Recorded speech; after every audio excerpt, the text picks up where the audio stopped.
Eu vim aqui hoje falar um pouquinho com vocês a respeito dessa situação dos sindicatos, da forma de atuação dos sindicatos nesse momento que a gente vive de pandemia, né, do coronavírus. Eu quero fazer antes dois esclarecimentos. Primeiro, a entidade sindical é extremamente importante para o direito do trabalho, tá? Eu sou advogada e professora trabalhista há anos e sei dessa importância, então, por favor, não me entendam mal, eu não estou falando que o sindicato é dispensável de jeito nenhum, tá? E outra coisa, eu não vou falar aqui, eu não vou entrar no mérito em relação à decisão liminar do Ricardo Lewandowski, de precisar ou não da intervenção do sindicato, etc. O que eu quero falar com vocês hoje é sobre a postura de alguns sindicatos de exigir, por exemplo, uma taxa das empresas para fazer a negociação coletiva, reduzindo ou suspendendo os contratos de trabalho, ou apenas para validar os acordos individuais que são feitos entre empresa e empregados, né? Diante da decisão do Ricardo Lewandowski. Então, gente, o que acontece? Vamos contextualizar o sindicato. No Brasil, a gente tem um problema que é a unicidade sindical. Eu vejo isso como um problema, que é o seguinte: não existe livre concorrência entre os sindicatos. Então, isso é uma herança do período ditatorial, né? Uma outra herança que a gente tinha era a contribuição sindical obrigatória, que, graças a Deus, foi retirada com a reforma trabalhista. Eu concordo com essa modificação da lei. Só que lá no artigo 8º, inciso 2 da Constituição Federal, a gente ainda tem a unicidade sindical, ela foi mantida. Então, o sindicato, ele pode existir na base mínima de um município, e o máximo de sindicatos que pode ter por município é um. Então, eu tenho um sindicato que representa, por exemplo, os metalúrgicos em São Bernardo. Que sindicato é esse? O que primeiro foi lá e fez o registro. Não existe competição, eu não posso ter mais que um sindicato, tá? Por região, e a base mínima é o município, mas eu posso ter um sindicato que representa um estado, 2 estados, enfim, várias cidades, a base mínima é um município. Pois bem, então isso já é uma questão complicada, que é da unicidade sindical, porque eu não tenho concorrência, eu só tenho como recorrer àquele sindicato quando eu preciso de uma negociação coletiva. Tá. Quais são as funções do sindicato? O sindicato tem algumas funções, e algumas funções são dever do sindicato, tá? Então, uma função que é dever do sindicato é essa função negocial, é essa função de fazer a negociação coletiva ou de participar do dissídio coletivo. Um outro exemplo de função que é dever do sindicato é prestar assistência judiciária. Como todo mundo sabe, a gente não tem a defensoria pública no processo do trabalho, a gente tem um sindicato que atua junto àquele empregado lá que é beneficiário da justiça gratuita e ele não pode cobrar. Então, essas funções são deveres do sindicato, gente. E se é dever do sindicato, ele não pode cobrar. Tá? Ele tem outras funções, né? Ele tem uma função assim assistencial, ele pode fornecer serviço odontológico, etc., consultas, enfim, participação de clube, tudo isso é prerrogativa dele, ele não é obrigado a fazer. Então, essas funções, né, que ele não tem essa obrigação de exercer, podem ser cobradas sem problema nenhum.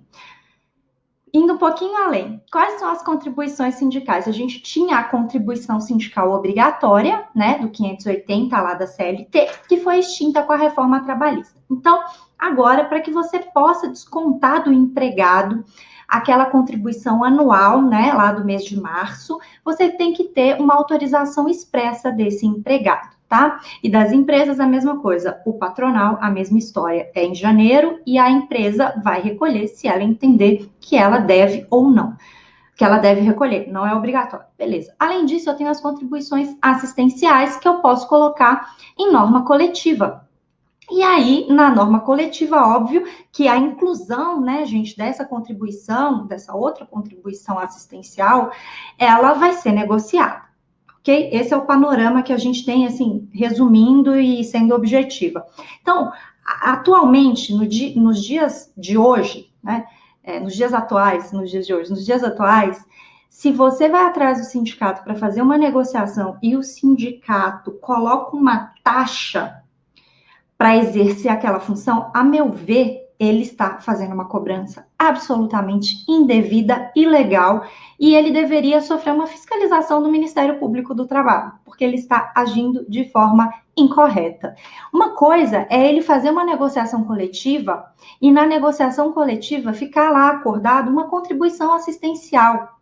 Tá? E essa contribuição assistencial, por exemplo, pode ser colocada para todos os filiados e os não filiados podem, por exemplo, se recusar, se opor e não pagar. Aí tudo bem, seria lícito. Agora veja, o fato de alguns sindicatos estarem impondo uma contribuição, uma taxa, né, um valor a ser pago, é uma taxa, igual eu postei para vocês no Instagram, o fato dele estar cobrando uma taxa para validar um acordo individual ou para realizar uma negociação coletiva é ilegal, na minha opinião, diante da interpretação da legislação que a gente tem a respeito desse assunto, então dos artigos da CLT que a gente tem a respeito do assunto, e é também antiética em decorrência do momento que a gente está vivendo. Então, na verdade, agora é um momento em que o sindicato está sendo muito importante e agora é a hora dele mostrar a sua valia, o seu valor. Né? Agora seria a hora do sindicato atuar de forma eficiente, correta, justamente para que as pessoas façam os pagamentos espontaneamente. E aí eu volto lá na unicidade sindical. O fato de você ter essa unicidade é muito ruim, porque imagina você se você fosse viajar para fazer uma viagem de avião e você só pudesse viajar com aquela companhia, não tivesse concorrência. Né? Então, ainda que aquela companhia estivesse te atendendo mal, te tratando mal, atrasando os voos e cobrando um valor alto, você teria que viajar com ela. Ok, tudo bem. Você seria obrigado a viajar com ela. O fato de ter várias companhias aéreas te dá essa opção. E aqui, eu estou falando de sindicato, que é uma entidade privada, mas que tem uma função, que é um dever que está na Constituição, que é a função de negociar. Essa função negocial é um dever do sindicato. Então, fazer essa cobrança, a meu ver, nesse momento e dessa forma como tem sido feito, está errado. Óbvio que o sindicato tem que existir e para existir ele tem que ter receita, mas esse não é o caminho para o sindicato obter receita no momento. Eu acho que, na verdade, os sindicatos que estão agindo assim estão perdendo uma oportunidade excelente de mostrar um bom serviço e de serem efetivamente pagos por outros meios que seriam muito mais adequados. Essa é a minha opinião e é por isso que eu não concordo com essas taxas aí que estão sendo impostas. Inclusive, já vi sindicato impondo taxa por empregado, por exemplo. Então, não concordo, tá, gente? Mas sou super a favor de sindicato. Tem vários sindicatos sérios. Eu, como professora, já fui filiada de sindicato dos professores, que sempre me atendeu super bem e por essa razão eu achei que merecia sempre o pagamento das contribuições, na época, obrigatórias e assistenciais. Então, esse era o esclarecimento que eu queria fazer.